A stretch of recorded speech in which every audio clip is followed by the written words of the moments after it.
Good afternoon and welcome to my weekly update on this Easter holiday weekend. Um, the first thing I want to say, as I always do, is just to ask local people to continue to adhere to the government guidance about social distancing and staying at home.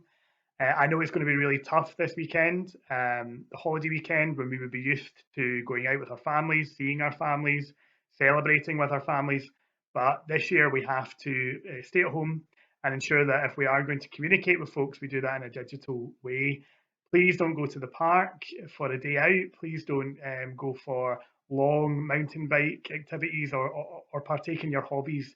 We need to all do our part to stay at home and only undertake those essential journeys to the shops and to take that one piece of exercise every day. For many people in our community who are religious at this time, I know it will be difficult. For Christians, today is Good Friday, obviously, and we're about to approach Easter Sunday, which is a massive moment in the Christian calendar. It's hard, I know, to not be together at this time of year, but I do hope that you will take advantage of many of the online services that have been prepared by our local churches, and indeed many of the offerings they have made for befriending and keeping in touch with people, particularly if you're feeling lonely at this time. I know that our Jewish community in East Renfrewshire and across the world were celebrating Passover this week, and I was able to extend warm wishes to them. Again, a challenging time for communities where people are used to coming together for a meal, a very important meal, the Seder meal. And I was able to reach out to them and offer them my best wishes, and I'm sure we would all want to do that at this time. And of course, for people who are not religious, this is a time of holiday to be with family and friends, as I've said already. But I hope we're all taking time to reflect and think about the importance of being with other people, even through digital means at this time as well. And speaking of being with other people, I really, again, want to pay tribute to all of the staff of our NHS, all of our council staff, and everyone who is a frontline and keyline worker. But particularly today as well, I want to pay tribute and thanks to all of the volunteers in our communities who are going above and beyond, who are reaching out, who are delivering shopping and prescriptions to people, who are making sure that people don't feel alone at this time. And in Neilston, what we're seeing is a huge effort this weekend to deliver Easter packages to children so that they get an Easter egg and some activities, care packages for older people who are isolating or shielding, including crossword puzzles and cakes.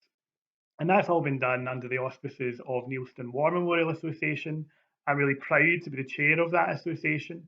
And I work with the fantastic Matt Drennan, who many of you will know, who's our secretary and the real driving force behind the association. Matt has been working along with me over and above the normal calls of duty to make sure that this happens and that the community are well looked after at this time. So I want to say thank you to Matt. I want to praise him. And I want to say that we couldn't do anything we do in this village without your energy and enthusiasm. Thank you to all those volunteers who are helping to deliver those packages in a safe way, in line with government guidance. And they're also undertaking duties of shopping, as I've said, and prescription delivery as well. In the next few weeks, as I said, we're also going to be posting out a newsletter to local people that will keep you updated about coronavirus, that will keep people in touch with one another.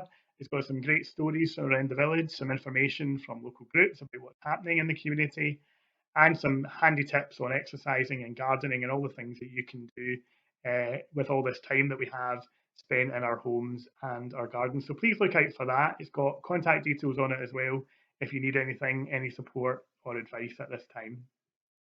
So before I sign off today, I really just want to say to everyone, I hope that you have a really enjoyable holiday weekend, albeit in a very different way than we're used to. I want to say happy Easter to those who are observing, happy Passover to those who are observing, and to send my best thoughts and good wishes to everyone. If you need me at all, as always, my details are appearing on the screen, along with where you can get information and advice. And the final thought, of course, it's glorious out there. It's lovely. It's going to be nice weather, but please stay at home. Only go for your one piece of exercise or make the best of the time in your garden if you have one. And please don't be tempted to break the rules at this stage because the more that we follow them and the more that we all stay at home, the quicker we can start to flatten the curve and defeat coronavirus, keep people safe, and save lives. So please, this weekend, think about all of our staff in the NHS and all those we care about and we want to keep safe. Thank you and enjoy the weekend.